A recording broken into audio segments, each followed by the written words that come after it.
राम राम जी सारे ने मैं तारा साथी मोहित पुनिया बताम सारे का जॉब्स टारगेट यूट्यूब चैनल पर भाई दोपहरी का टाइम एक बार फिर से स्वागत करूँ हूँ। तो अब तारा खातर एक नई खबर आई है। ठीक है, खबर क्या आई है आपकी, जो आपकी एचएसएससी की एक जो बड़ी भर्ती है जिसका प्रोसेस चलने लग रहा है, उसके लिए एक नया नोटिस निकाल लिया है। सचेत हो जाओ कि कुछ नया नोटिस आया है, देख लो। उससे पहले भाई ये है प्रथम मिश्रा, जो कि फ्रंटेड इंजीनियर की पोस्ट पे इनका विंगीफाई कंपनी के अंदर है सिलेक्शन होया है। मिश्रा साहब का बचपन था कोडिंग का में इंटरेस्ट था और आगा भी जाके ना बीएससी करी कंप्यूटर साइंस से। उसके बाद फिर ना जॉब तो मिली, लेकिन ऐसी कंपनी के अंदर मिली जिसका मत तनख्वाह कम थी। फिर ना री लेवल का बारह में बेरा पट्या, तो री लेवल के ऊपर टेस्ट दिया, रजिस्ट्रेशन करवाएगी। टेस्ट का महीने का 500 प्लस नंबर आए और विंगीफाई कंपनी का मैं 8 लाख का पैकेज का महीने का सिलेक्शन हुआ है। री लेवल का सिस्टम के है, अनअकैडमी के द्वारा संचालित करवाया जा रहा है। डिस्क्रिप्शन में इसका लिंक है, इसके ऊपर जाके रजिस्ट्रेशन करवा लो। फ्री ऑफ कॉस्ट रजिस्ट्रेशन है। रजिस्ट्रेशन करवाने के बाद आपको टेस्ट की एक डेट मिलेगी, उस दिन टेस्ट होगा। टेस्ट के अंदर आपको 500 प्लस मार्क्स लाने हैं आउट ऑफ 1000 के अंदर से। अगर आपके 500 प्लस मार्क्स आ जाते हैं तो आपको विद इन 15 डेज 15 दिन के अंदर अंदर है प्राइवेट कंपनी के अंदर जॉब मिल जाएगी। और जो फर्स्ट सेकंड और थर्ड पोजीशन पावा है उससे एप्पल का लैपटॉप, आईफोन और घड़ी भी गिफ्ट का में दी जावा है। और भाई अभी मतलब पिछले महीनों के अंदर री लेवल ने 35 लाख वर्थ की हैं जॉबें, जो जॉब्स हैं वो बांटी हैं। साथ में 5 नए टेस्ट भी लॉन्च करे हैं, आप लोग चेकआउट मार सकते हो। नोटिस देखो भाई, नोटिस क्या है। Notice to the candidates regarding scrutiny of documents for the post of clerk. जो एडवर्टाइजमेंट नंबर 5/2019 है, जो क्लर्क वाली जो भर्ती है, उसका जो डॉक्यूमेंट वेरिफिकेशन वाला जो प्रोसेस चला, उसके रिगार्डिंग एक और नोटिस आया है। क्या दे रखा है, जो भी नोटिस 17 महीना निकाला था उसके आगे की बात है।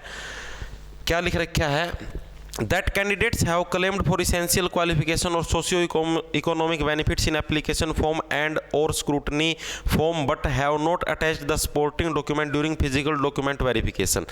एचएसएससी वाले नु कहा है कि जो डॉक्यूमेंट जैसे कैंडिडेट ना फार्म भरते समय भाई जैसे ये लगाया नो जॉब का डॉक्यूमेंट लगा दिया, साथ में 10वीं 12वीं की जो भी डीएमसी लगाई, लेकिन कैंडिडेट है जब डॉक्यूमेंट वेरिफिकेशन के लिए आने लग रहे हैं, आप जैसे बुला रखे हैं 6 तारीख तक, जब आने लग रहे हैं तो उस टाइम वो उन डॉक्यूमेंट्स को साथ नहीं लेके लग रहे।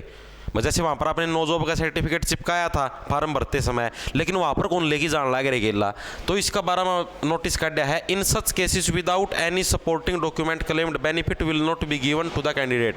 कि अगर आप लोग वहां पर जो फिजिकल काउंसलिंग होने लग रही, जो भी आपकी डॉक्यूमेंट वेरिफिकेशन है, अगर आप लोग वहां पर डॉक्यूमेंट लेके नहीं जाते हो तो आपका वो डॉक्यूमेंट है कंसिडर नहीं किया जाएगा, तो आपके उसके मार्क्स कौन लाग गए। सीधी सी बात यह कही गई है। सुन गया, वजह से किसी का दौरान नो जॉब के नंबर खातर उसने क्लेम कर रखे है फार्म में भरते समय, और डॉक्यूमेंट वेरिफिकेशन का मैं जो मतलब ऑप्शन फिल करवाऊँ तो उस टाइम भी तब नो जॉब का टिक कराया है। लेकिन जिस टाइम तुम डॉक्यूमेंट वेरिफिकेशन खातर जाओ ही बुलाने लग रहे हैं, उस टाइम अगर तुम लोग नो जॉब वाला सर्टिफिकेट नहीं लेके जानते तो आपके नो जॉब वाले कंसिडर कौन करेगा। आगे बात समझ में, एक तो यह बात कही है। Thereafter candidates are advised to submit all supporting document during scrutiny।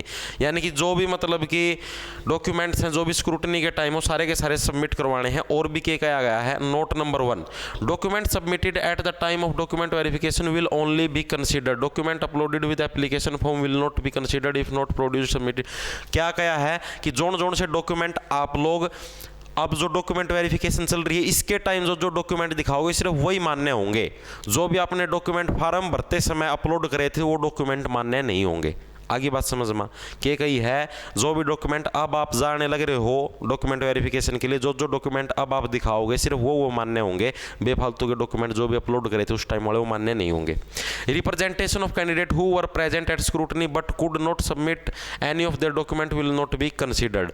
मतलब कि अगर आप मतलब कि ऐसे कैंडिडेट को रिप्रेजेंट करते हो कि भाई who were present at scrutiny but could not be submit their document will not be considered। मतलब कि जो स्क्रूटनी के अंदर तो प्रेजेंट था वहाँ पर डॉक्यूमेंट स्क्रूटनी के लिए, लेकिन उसने कोई भी डॉक्यूमेंट सबमिट नहीं करवाया तो उसका मतलब कि उसको कंसीडर नहीं किया जाएगा, उसके डॉक्यूमेंटों को कंसीडर नहीं किया जाएगा। आगे बात सुनो, यो नया नोटिस काटा है तो इसका हिसाब तक जाइयो भाई अपना अपना काम धंधा पे कदे नुए मुँह बाकी ठाकी चाल पड़ो, चालो भाई डीवी खातर चाला। हाँ ठीक है, तो HSSC वाले ने सचेत करने खातर नोटिस काटा भाई अपना टाइम सर है सारे के सारे डॉक्यूमेंट्स ले जाए कि अपना सब कुछ हिसाब किताब जो भी मतलब कि अपलोड करे थे और करे थे सारे के सारे वहाँ पर लेके जाने हैं और दिखाने हैं डॉक्यूमेंट वेरिफिकेशन का टाइम।